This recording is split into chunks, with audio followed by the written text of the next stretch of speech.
Hello, welcome back to the channel, 12-Step Guide with Troy O. Today we're going to complete step 4 in the step book. 12 Steps and 12 Traditions, come out 1952. What we're really doing today is we're going to connect the big book step 4 to the step book step 4. In a meeting, we would only read step 4, say in the step book, or in another meeting, only read the big book if we happen to be at that section, step 4. We wouldn't connect them, nor would we be doing step 4 in a meeting. So, specific to the step book, maybe we'd read it to take a half hour and then we'd talk about it maybe for a half an hour and see what relates to us. But when you're doing a step 4, a formal step 4, that's different. That's how we're going to look at this book today. And it's my belief that many will understand it for the first time, many that have read it many times. So what do we know so far? The book, the earlier book that I did videos on and that we've built several lists on, is the book Alcoholics Anonymous, the basic text.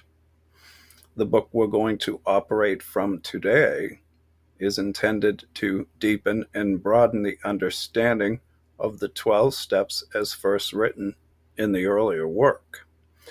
And because we are looking at it from a format of doing step 4, it presupposes we have 4 lists: our resentment list, fears list, now about sex list, and the beginning of step 8 in step 4, harms done others list. If you haven't seen those videos, I encourage you to do so. When reviewing it, if you haven't seen those today, you'll understand that there's a lot you're missing. I'll make references. And at the end of this video, I'm going to release PDFs of everything that we did.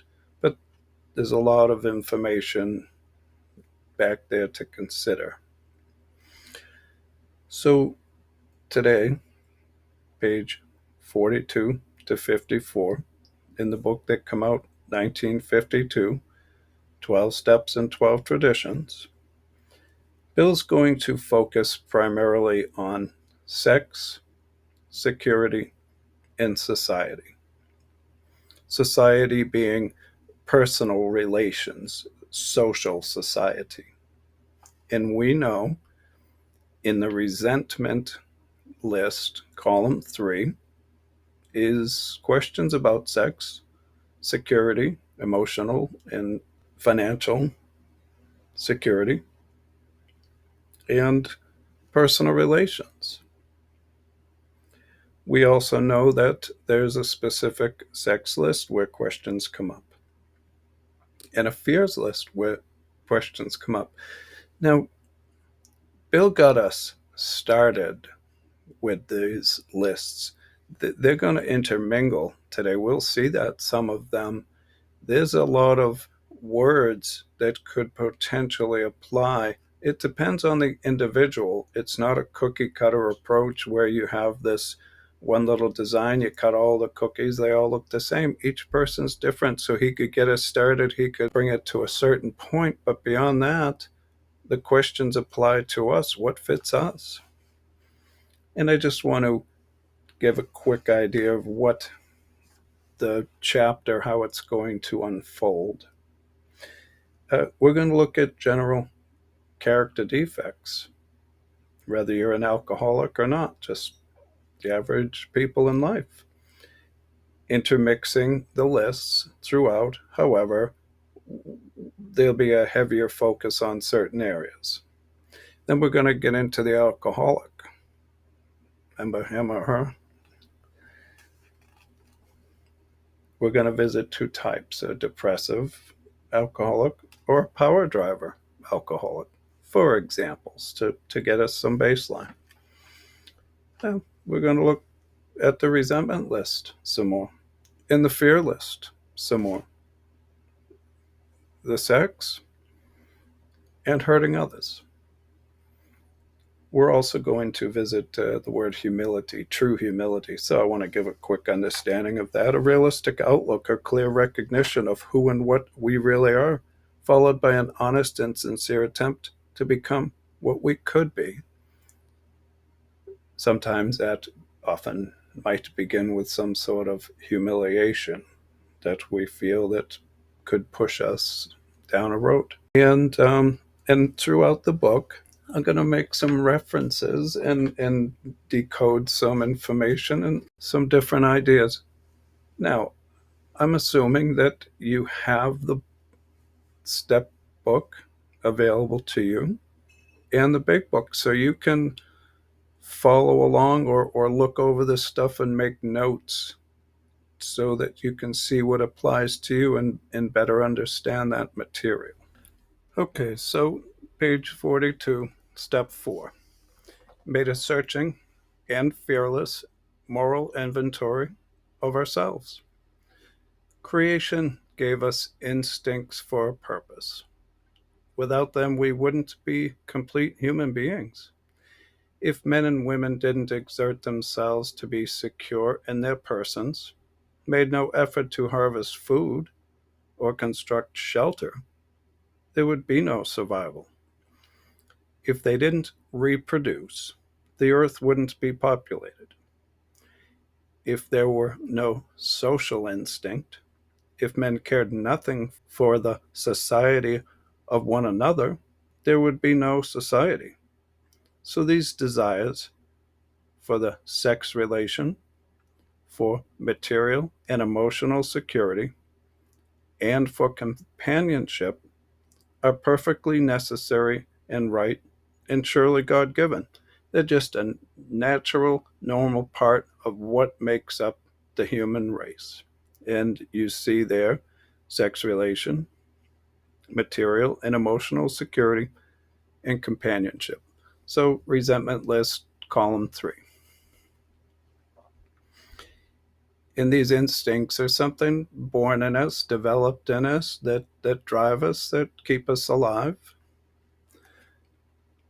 Yet these instincts, so necessary for our existence, often far exceed their proper functions. They can start driving us down roads we maybe didn't want to get down.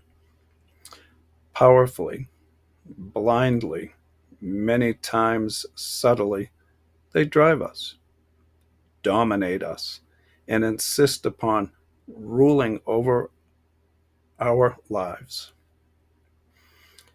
Our desires for sex, for material and emotional security, and for an important place in society often tyrannize us.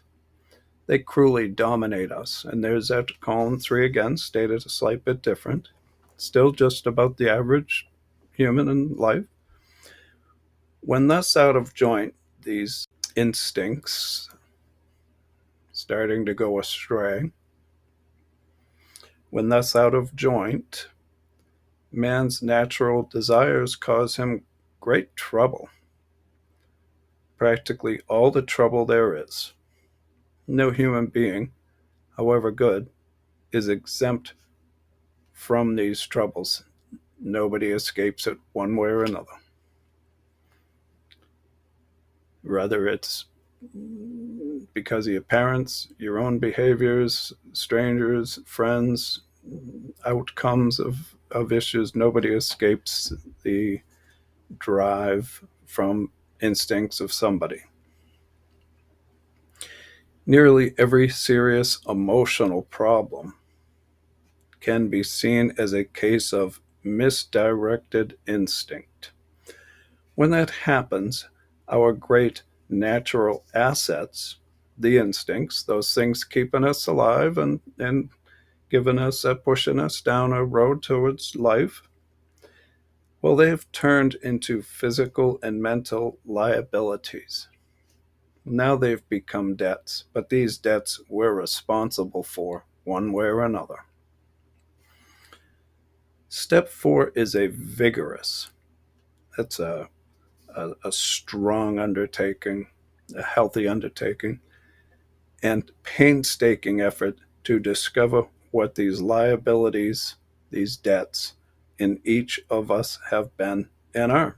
So that's what step 4 is about. It's a vigorous and painstaking effort to discover what the problem is with these instincts gone astray, how we've been affected, what makes us tick.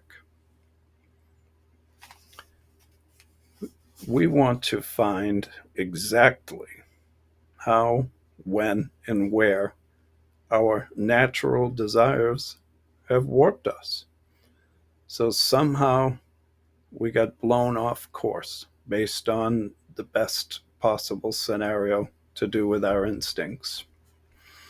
We wish to look squarely at the unhappiness this has caused others and ourselves. So others have been affected. We're not just looking at ourselves, we're looking at others at step 8 amends list.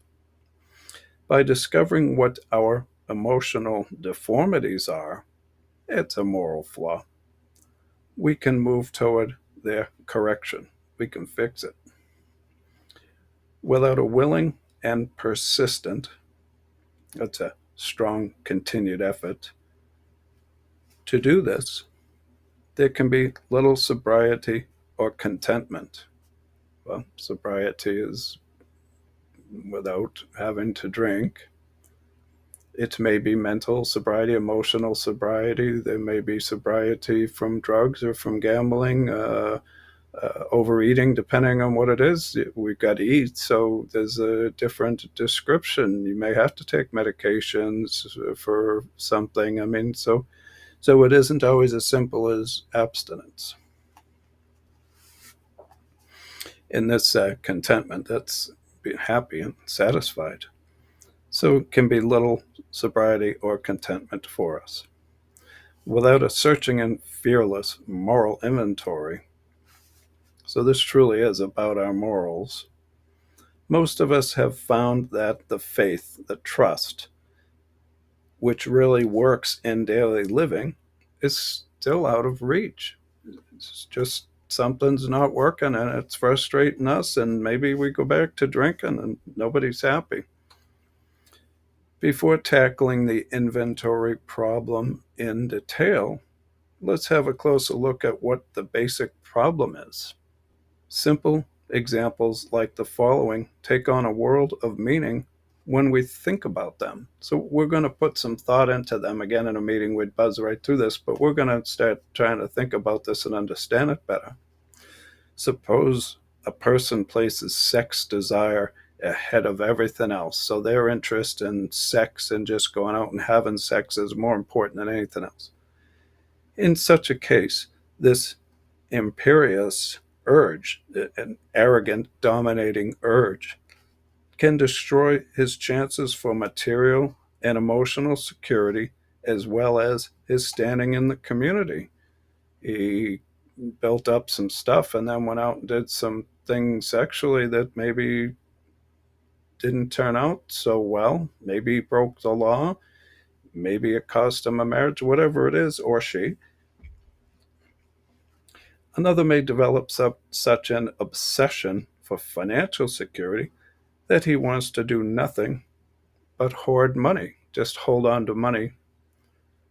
Going to the extreme, he can become a miser or even a recluse who denies himself both family and friends. So to be this miser is to just hoard money and not spend it and not take care of the basic needs, maybe the needs of the family. Nor is the quest for security, again, column 3 in our resentment list, nor is the quest for security always expressed in terms of money. How frequently we see a frightened human being determined to depend completely upon a stronger person for guidance and protection. Dependency and codependency. This weak one, failing to meet life's responsibilities with his own resources, never grows up. Disillusionment, that's disappointment, and helplessness are his lot. That's his condition, his fate. In time, all his protectors either flee or die, and he is once more left alone and afraid. Now, there's a fear list out there, right?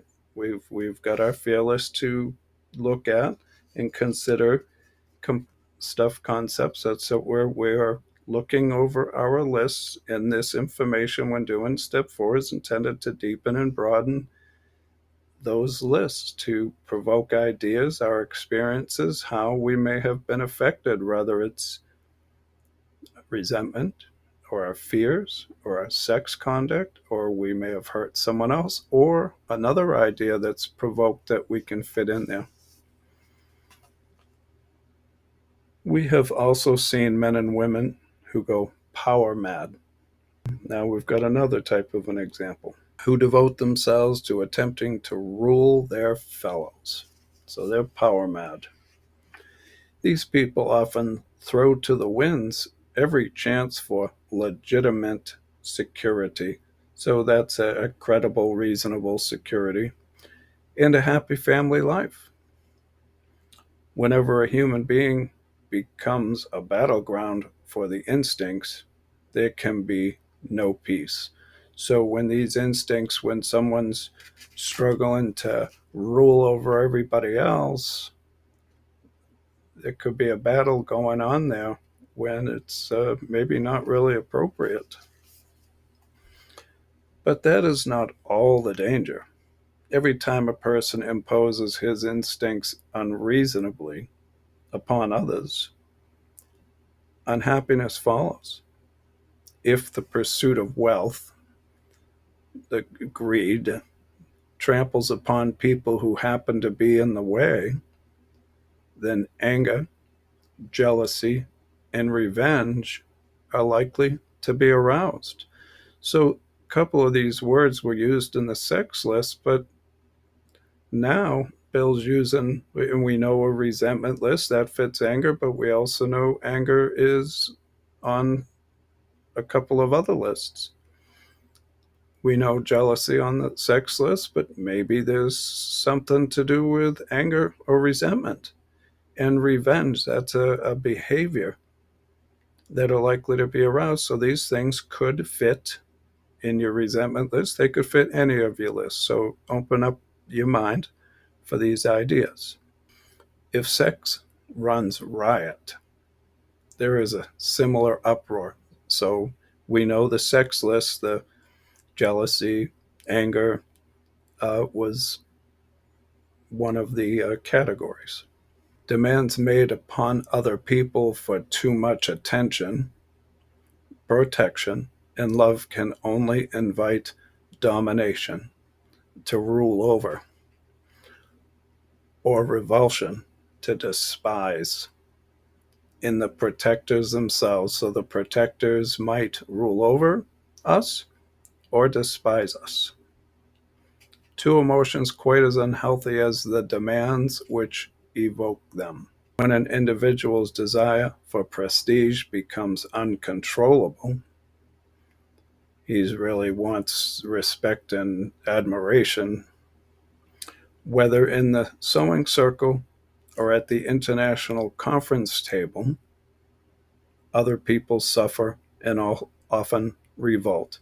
So whether it's at home in some private circle, or whether you're out working some big area or helping to control government, anything like that, these pieces can get out of hand. This collision of instincts can produce anything from a cold snub, just a little look, to a blazing revulsion, a real disgust. In these ways, we are set in conflict not only with ourselves, but with other people who have instincts too. So, have any of these things, have you seen it in others or yourselves? Have you been affected by them? Can it fit one of your lists? Some ideas. Now we're going to talk about the alcoholic. Alcoholics especially should be able to see that instincts run wild in themselves is the underlying cause of their destructive drinking. Why did you drink? What drove you drinking? What kind of things influenced that?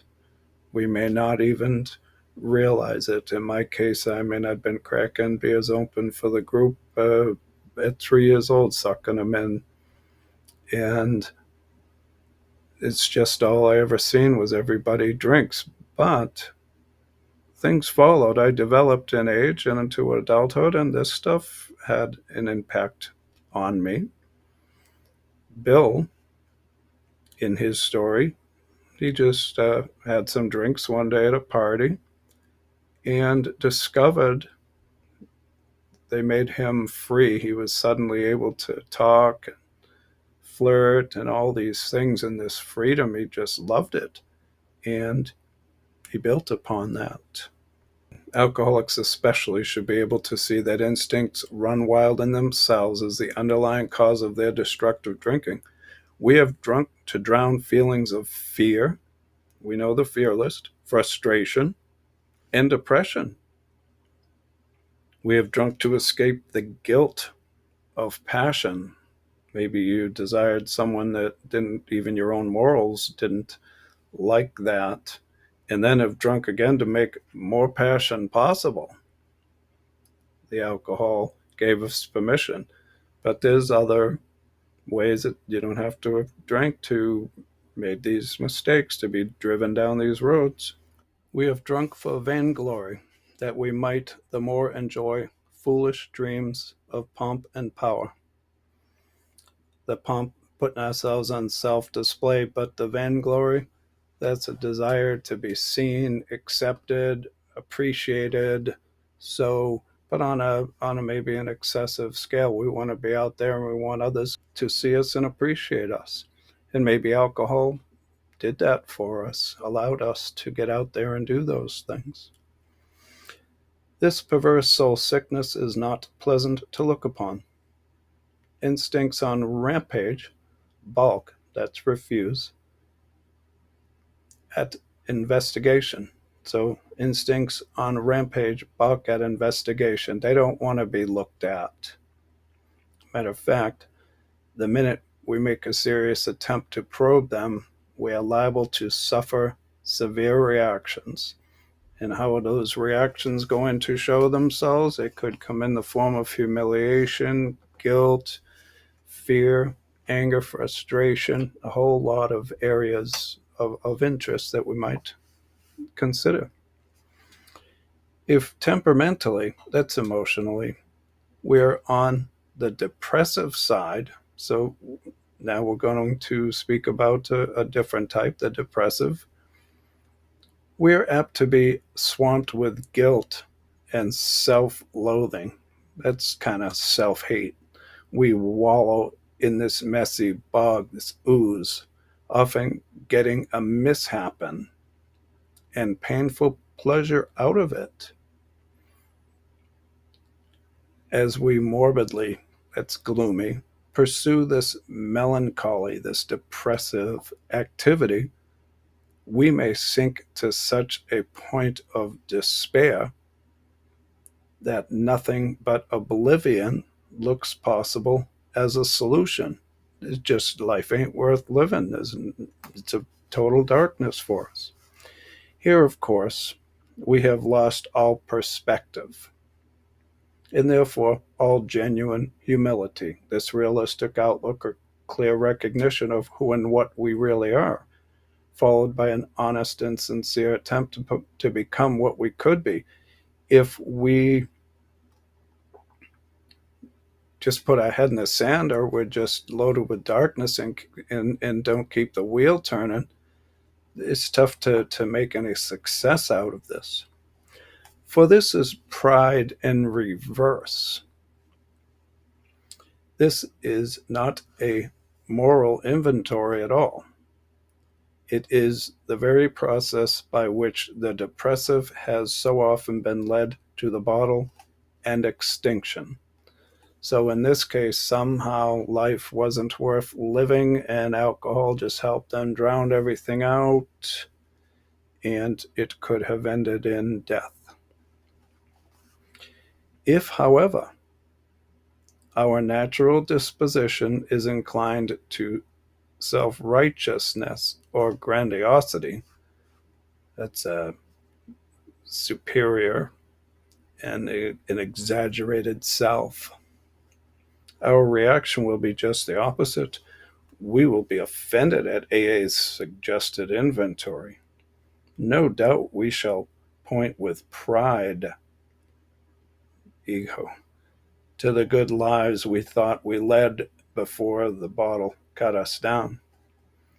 We shall claim that our serious character defects, if we think we have any at all, have been caused chiefly, mainly, by excessive drinking. This being so, we think it logically follows that sobriety, first, last, and all the time, is the only thing we need to work for. Put the drink down, everything else is going to be just fine. I'm all set. I got no other problems. We believe that our one-time good characters will be revived the moment we quit alcohol. If we were pretty nice people all along, except for our drinking, what need is there for moral inventory now that we are sober? Meet an alcoholic 30 days sober and they're starting to feel some stuff that they might not like. That's why it's a good time to start beginning your list then, because the stuff's coming up anyway, and at least there's an organized, safe way to begin it. It isn't done overnight. We also clutch it, grab onto, at another wonderful excuse for avoiding an inventory. Our present anxieties and troubles. Me, me, me, me. It's a selfish program. Have I heard that around somewhere? We cry are caused by the behavior of other people. People who really need a moral inventory. So it's somebody else's fault. Everybody else is the problem, not me, or I'm dealing with mine. What's the problem here? We firmly believe that if only they'd treat us better, so we've been mistreated, we'd be all right. So everybody's just got to treat us better. Therefore, we think our indignation, our anger and disgust is justified and reasonable. That our resentments, well, there's a word, resentment list, big book, step 4, that our resentments are the right kind. We aren't the guilty ones, they are. At this stage of the inventory proceedings, our sponsors. Now, this presupposes that you have a sponsor. You're doing step 4. It's a good idea to have a sponsor. It doesn't begin and end there. You can also have a spiritual advisor, a clergy, a counselor. The sponsor is going to be someone arguably that has been down this road and can help and guide you. You're building your list. It takes some time, and maybe some things come up. You're talking some stuff out. It also, I think, is going to apply some in step 5, but for now you're going to meetings, arguably, hopefully. So at this stage of the inventory proceedings, our sponsors come to the rescue, because maybe we're a little jammed up with stuff going on. They can do this, but they are the carriers of AA's tested experience with step 4. They comfort the melancholy. That's kind of a sad and depressed. They're behaving sad and depressed. The melancholy one, by first showing him that his case is not strange or different, that his character defects are probably not more numerous or worse than those of anyone else in AA. They're not the only ones that have been down this road and felt these problems. Bill felt plenty of them. This the sponsor promptly proves by talking freely and easily and without exhibitionism. It's not a show, he's genuine about his own defects, past and present. This calm yet realistic stock taking is immensely reassuring.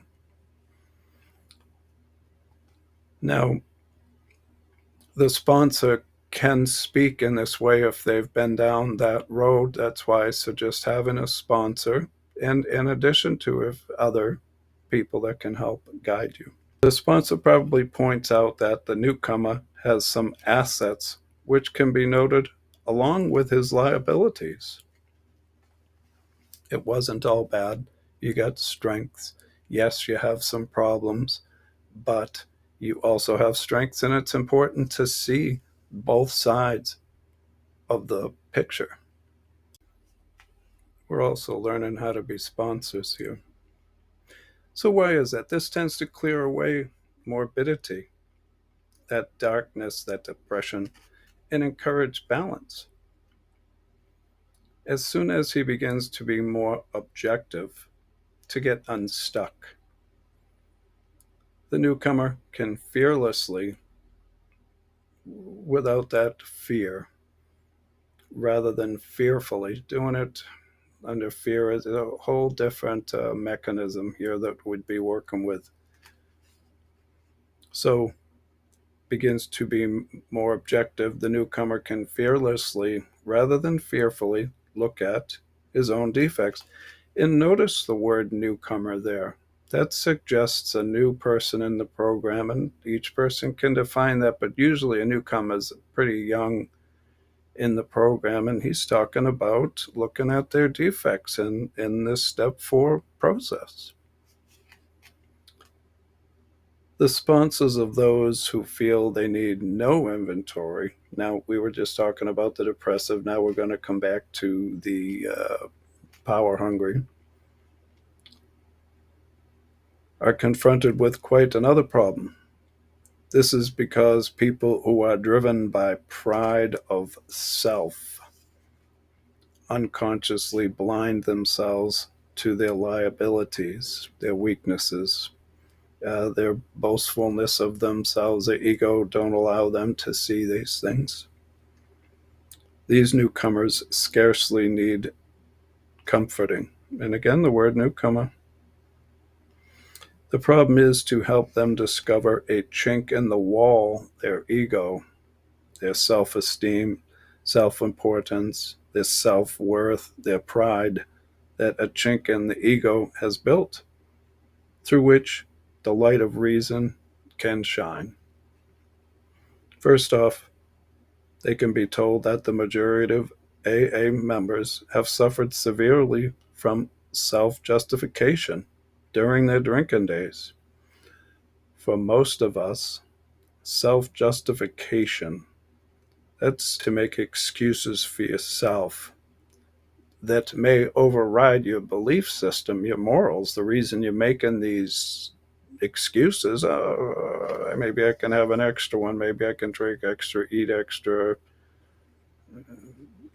have some other things, do some other things, justify it. It's okay that I'm on vacation, I can do it here. What happens over there stays there. Anyway, for most of us, self-justification was the maker of excuses. Excuses, of course, for drinking and for all kinds of crazy and damaging conduct, our behavior. We had made the invention of alibis, that's a defense, a fine art. We had to drink because times were hard or were good. These are the reasons. We were either way. No, we had to drink because at home we were smothered with love or got none at all. We had to drink because at work we were great successes or dismal failures. We had to drink because our nation had won a war or lost a piece. Some of these, one may be the depressive, the other may be the power hungry, for example. And so it went ad infinitum. That's endless. We thought conditions, factors, drove us to drink.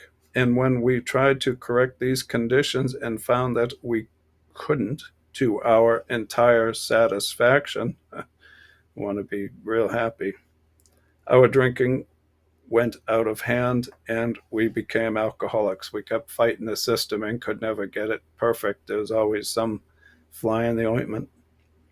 It never occurred to us that we needed to change ourselves to meet conditions, whatever they were. So the concept of having to change oneself. Maybe alcohol isn't the problem after all. We are. Doesn't mean you can drink. You understand the issue. We're the problem. The alcohol. You can sit on the shelf, bother nobody. You can clean the stains out of your shirts with it. The great remover. It'll remove stains in your shirts. It'll also remove your job, your family, your life, your finances. You get the idea. But in AA, we slowly learned that something had to be done about our vengeful resentments. There's the word resentment now, vengeful resentment. That's a whole different type of resentment. That's a powerful resentment, but on our resentment list, so consider that vengeful resentment. Self-pity and unwarranted pride and excessive and we see that on our fear list. We may consider it on other lists, one of the 7 deadly sins. We had to see that every time we played the big shot, we turned people against us. We had to see that when we harbored grudges and planned revenge for such defeats, we were really beating ourselves with the club of anger we had intended to use on others. It just festered in us, and while we're conspiring, we're maybe sucking in the drinks, and it's just tearing us apart, and the ones around us maybe too. We learned that if we were seriously disturbed, our first need was to quiet that disturbance, regardless of who or what we thought caused it. Had to suck them drinks right in to address this, or drugs, or maybe go out and do some bad behaviors because it throws you off, get those endorphins flowing, that pure narcotic the brain makes. I think there's a lot of that maybe going around with various behaviors so that people somehow can get outside of themselves. To see how erratic emotions victimize us often took a long time. Hey, we could perceive them quickly in others, but only slowly in ourselves, how clear it is when it's somebody else. First of all, we had to admit that we had many of these defects, even though such disclosures were painful and humiliating, embarrassing. And you know what? Put the drink down and admit some of this stuff, and you can really, as those emotions start coming back, 30 days and whatnot, where other people were concerned, we had to drop the word blame. We're making a turn here. Remember in the big book, we had to drop the word blame. Where are we going now? Now we're looking at step 8, right? Beginning step 8 and step 4. When we're connecting the big book to the step book, this came second. He's deepening and broadening. He's building on this stuff to give us a better idea of what's happened. First, we have those lists. Now we can look at those lists and start navigating them. If you've got nothing, you've got nothing to navigate. If you're only on step 1 and only just doing step 1, what do you got?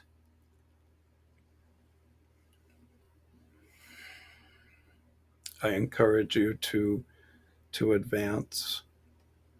beyond that step one. It's important. It's a beginning.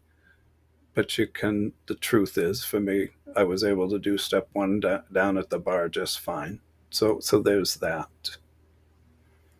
Where other people were concerned, we had to drop the word blame from our speech and thought. This required great willingness even to begin.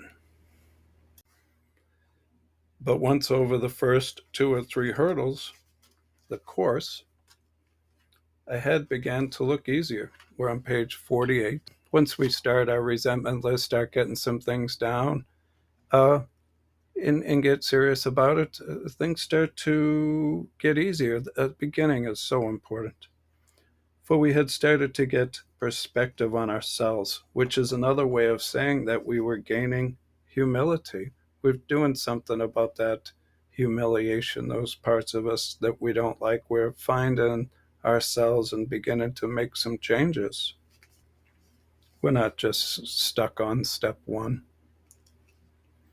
Of course, the depressive and the power driver are personality extremes. So he's used a couple of extreme examples for context, so we could get a beginning to start somewhere. Types with which AA and the whole world abound. They're everywhere out there. You can find the power hungry and the depressed. Often, these personalities are just as sharply defined as the examples given. But just as often, some of us will fit more or less into both classifications.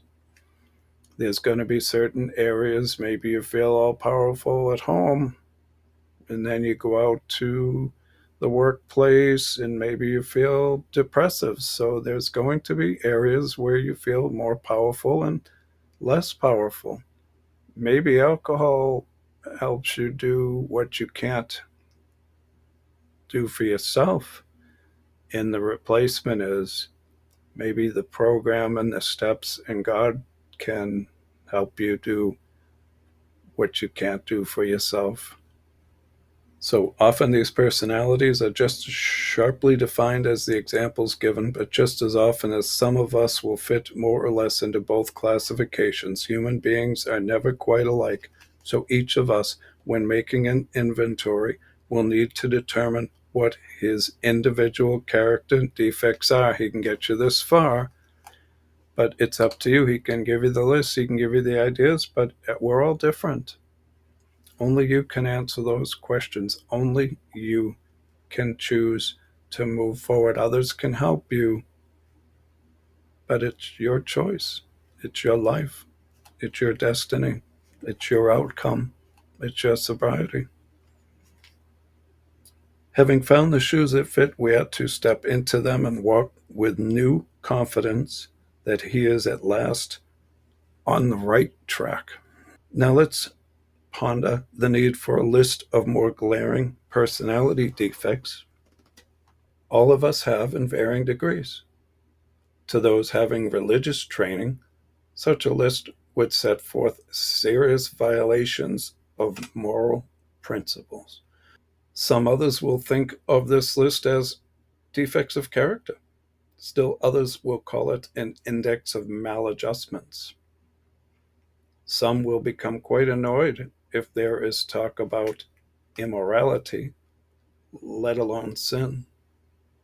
Look, if you have a problem with the church's version, Bill goes much deeper. Even the church, I believe, can benefit anyone trying to understand themselves. It's directions, it's how to get better in your life, how to have more control, and the people around you, also your family.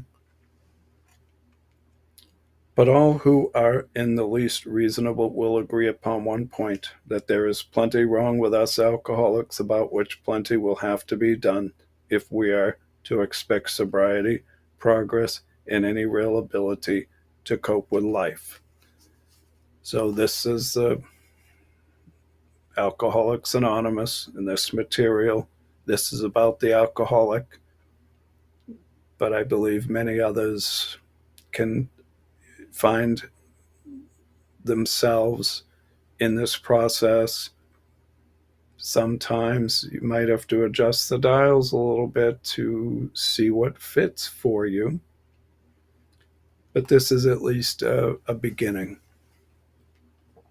To avoid falling into confusion over the names these defects should be called, so we're going to get a pretty good list of defects of character, and these are the hidden column 4 in the fear list that we built on a previous video.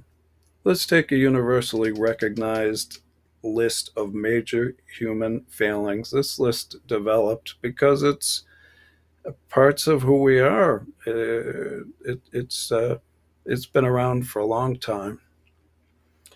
The 7 deadly sins of pride: greed, lust, anger, gluttony, envy, and sloth. Is it not by accident that pride, ego, self-importance heads the procession, heads the parade? For pride leading to self-justification. Remember those excuses leading to those excuses of how you can set your own moral compass aside and do things that you otherwise maybe wouldn't. And always spurred by conscious or unconscious fears. Fear we won't have enough. Fear is a considerable word. Is the basic breeder of most human difficulties, the chief block of true progress. 1. Pride lures us into making demands upon ourselves or upon others which cannot be met without perverting or misusing our God-given instincts. When the satisfaction of our instincts for sex, security, and society becomes the sole objective of our lives, then pride steps in to justify our excesses. So these pursuits become unreasonable and they shape us in ways that end badly. All these failings generate fear, a soul sickness in its own right. Then fear, more fear, in turn generates more character defects. Unreasonable fear that our instincts will not be satisfied drives us to covet. There's 2. That's greed. The possessions of others. To lust for sex and power. To become angry. Number 4. When our instinctive demands are threatened. To be envious. Number 6. When the ambitions, remember ambitions come up in our resentment list, column 3. When the ambitions of others seem to be realized, well, ours are not. We eat, drink, and grab for more of everything than we need. Is 5. Fearing we shall never have enough. And with genuine alarm at the prospect of work, we stay lazy. This 7. We loaf and procrastinate, or at best work grudgingly and under half steam. These fears are the termites, that's like ants eating wood from under the house, that ceaselessly devour the foundations of whatever sort of life we try to build. We keep trying to build it, and it just keeps tearing it down. So when AA suggests a fearless moral inventory, it must seem to every newcomer that more is being asked of him than he can do. Both his pride and his fear beat him back every time he tries to look within himself. So something's going on here. Something's telling us we don't need to do an inventory. Pride says, you need not pass this way. And fear says, you dare not look. There may be other areas in life where fear is used in an effort to get you to not look at things. But the testimony of AAs who have really tried a moral inventory is that pride and fear of this sort turn out to be boogeymen. Nothing else. If something's important to you, do a real investigation on it. Once we have a complete willingness to take inventory, developing that quality of willingness and exert ourselves to do the job thoroughly, a wonderful light falls upon this foggy scene. As we persist, a brand new kind of confidence is born, and the sense of relief at finally facing ourselves is indescribable. A godly outcome. These are the first fruits of step 4. By now, the newcomer has probably arrived at the following conclusions: that his character defects, representing instincts gone astray, have been the primary cause of his drinking and his failure at life, that unless he is now willing to work hard at the elimination of the worst of these defects, both sobriety and peace of mind will still elude him. They won't be achievable. That all the faulty foundation of his life will need to be torn out and built anew on bedrock. We're going to reevaluate our whole lives and everything in it, if possible, to clean out the old inventory and the stuff that isn't benefiting us. Now willing to commence the search for his own defects, he will ask, just how do I go about this? How do I take inventory of myself? And this is a confusing area where it gives the appearance now you're going to learn how to do step 4, when it's a good time to remember we're deepening and broadening the earlier work. We already have our lists, and this is shedding more light onto just how is this done. We did our best on those lists, and now this is going to help us look deeper. We covered this on the last video. Since step 4 is but the beginning of a lifetime practice, so that's important information, right? It's a lifetime practice, not some one-off. We do the steps, come back and do them again, but they're not done one at a time. We work the steps. I covered that some previously. It can be suggested that he first have a look at those personality flaws which are acutely troublesome and fairly obvious. Those are the most important, especially for the newcomer, the stuff that's really driving us. Other stuff we can work with later. Using his best judgment of what has been right and what has been wrong, he might make a rough survey of his conduct with respect to his primary instincts for sex, security, and society. So what's he saying? The resentment list. We start with that resentment list in the big book. Looking back over his life, he can readily get underway by considerations of questions such as these. So you put that stuff down, and while you're building that inventory, you contemplate questions that are coming up here. And you also consider them deeper as alternative questions if that works for you. We covered it again in the last videos. I don't want to overstep what I have educated before on this stuff. When and how and just what instances did my selfish pursuit of sex relation damage other people and me? So now we're probably focusing more on the sex list, getting deeper into that stuff. What people were hurt? Well, there's step 8. And how badly? Did I spoil my marriage and injure my children? Did I jeopardize my standing in the community? Just how did I react to these situations at the time? Did I burn with guilt that nothing could extinguish? Or did I insist that I was the pursued and not the pursuer, and thus absolve myself? Somebody else did this stuff, not me.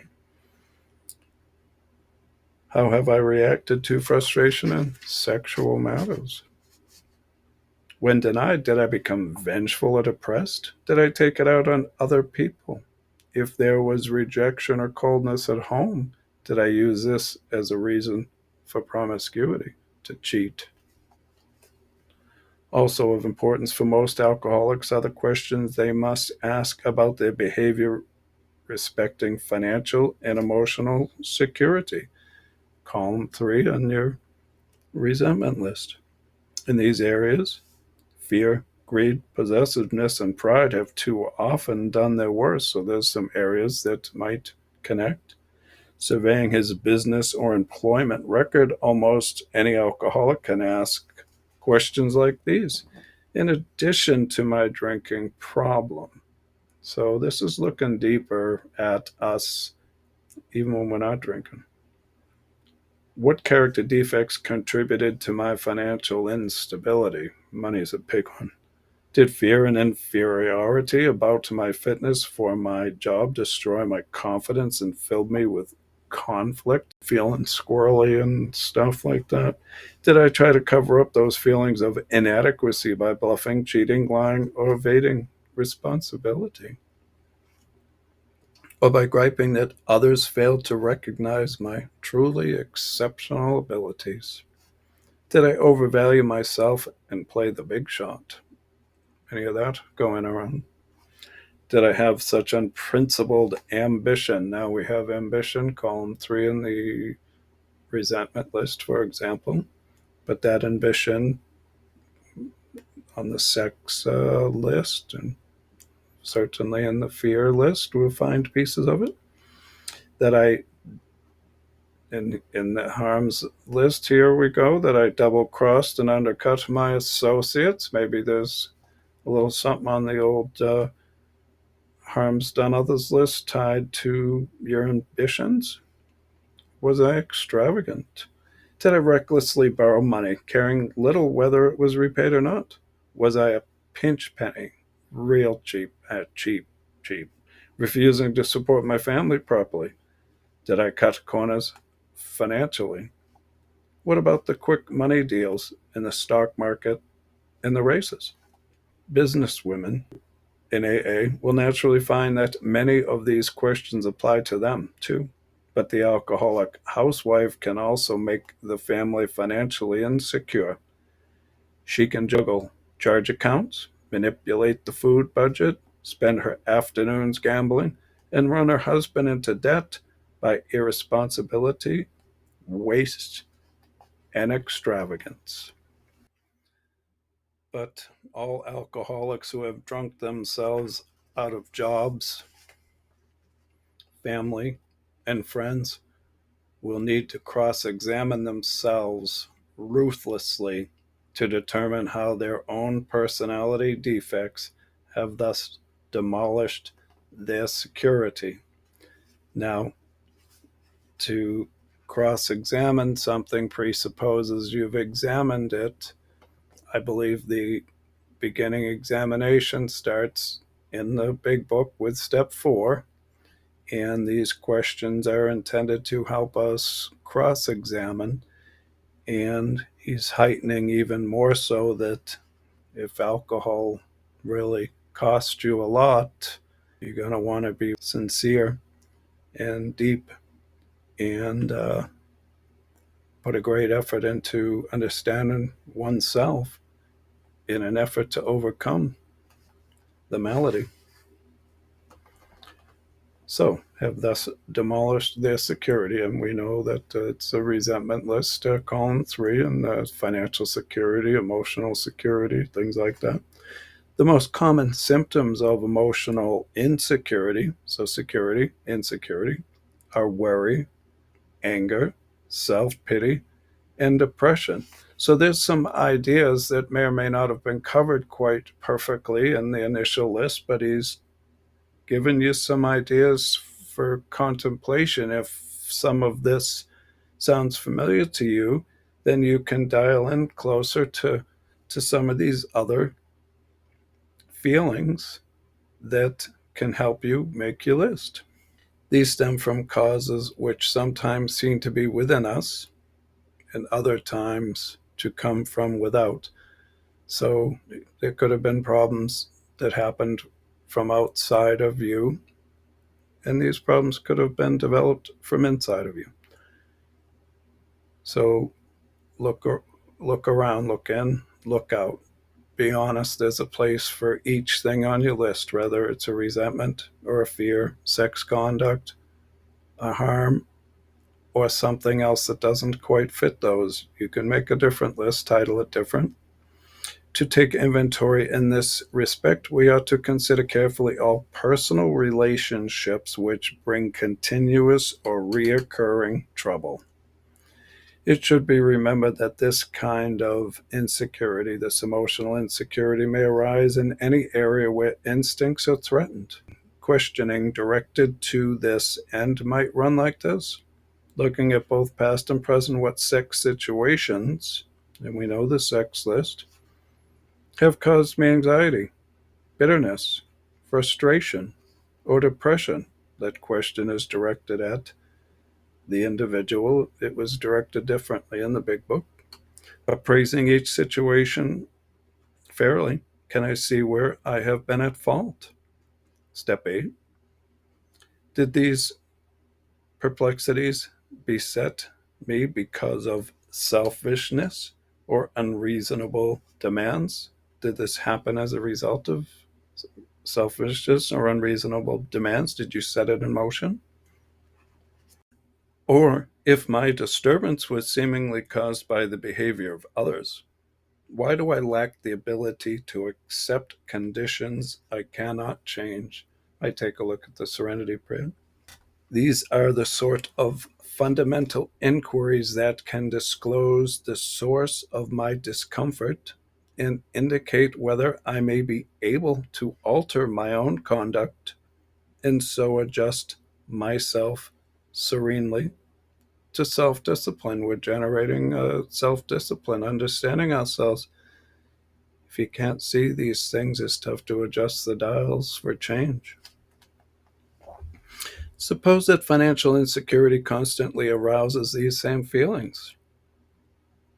I can ask myself, to what extent have my own mistakes fed my gnawing anxieties?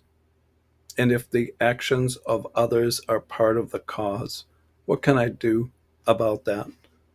So, in an AA meeting, we keep the focus on ourselves. We're not giving others advice and whatnot. But outside of the meeting, when you're taking a fourth step, you're looking around at the whole picture. If I am unable to change the present state of affairs, am I willing to take the measures necessary to shape my life to conditions as they are? Maybe that's an appropriate outcome.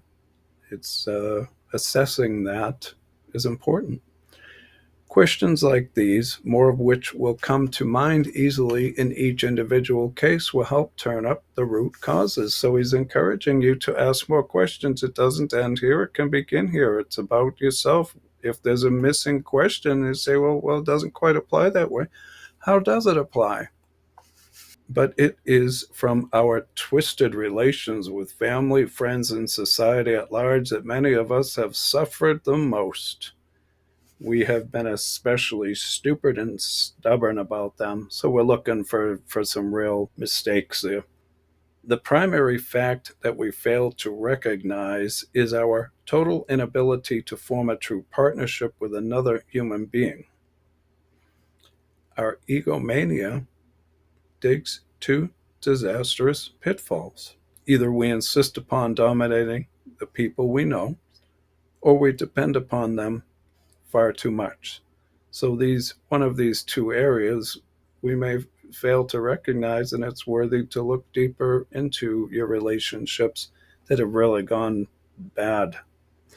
If we lean too heavily on people, dependency and codependency, they will sooner or later fail us, for they are human too, and cannot possibly meet our incessant demands, our unreasonable demands, constant demands.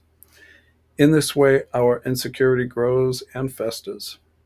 When we habitually, continually, try to manipulate others to our own willful desires, they revolt and resist us heavily. Then we develop hurt feelings, a sense of persecution.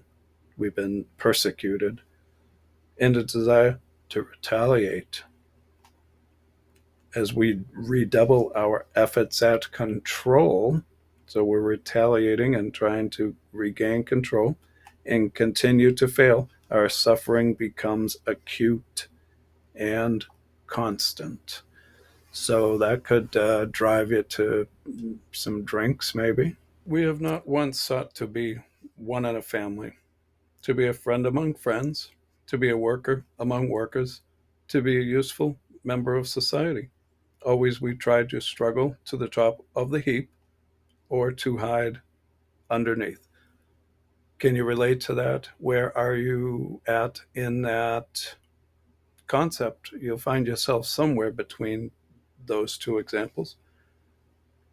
This self centered behavior blocked a partnership relation with any one of those about us, any one of those around us that we care about. Of true brotherhood, we had small comprehension how to be a friend, part of a group, working with others.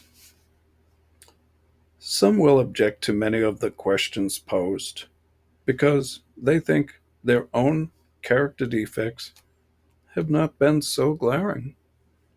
To these, it can be suggested that a conscientious examination is likely to reveal the very defects the objectionable questions are concerned with. Pride says you need not pass this way, fear says you dare not look. Because our surface record hasn't looked too bad, maybe you haven't gone too far down the scale, we have frequently been abashed, ashamed, to find that this is so simply because we have buried these self-same defects deep down in us under thick layers of self-justification. Whatever the defects, they have finally ambushed us into alcoholism and misery. Take a look, build the list, and then you'll be better informed to make a finding. Therefore, thoroughness ought to be the watchword when taking inventory. In this connection, it is wise to write out our questions and answers. It will be an aid to clear thinking and honest appraisal. It will be the first tangible evidence of our complete willingness to move forward. I believe when he's saying to write out your questions and answers, it's to trap the doors and the ideas. It's not a long, drawn out where you're writing it, you're just yourself, there's no one else around, and by the time you get to your response, you got this book and you want to just hand it to them for them to read it. It's not natural, and you build a defense against the stuff that might naturally come out. Trap the doors, the ideas, preparing to talk about it in length in step 5. Writing out the questions and short answers is developing willingness.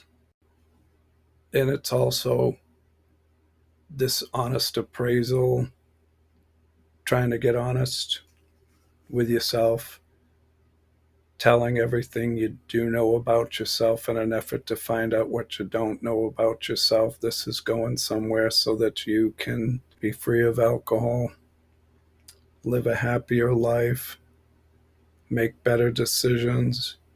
The people in your life can feel much better about you. There's a whole lot of positive.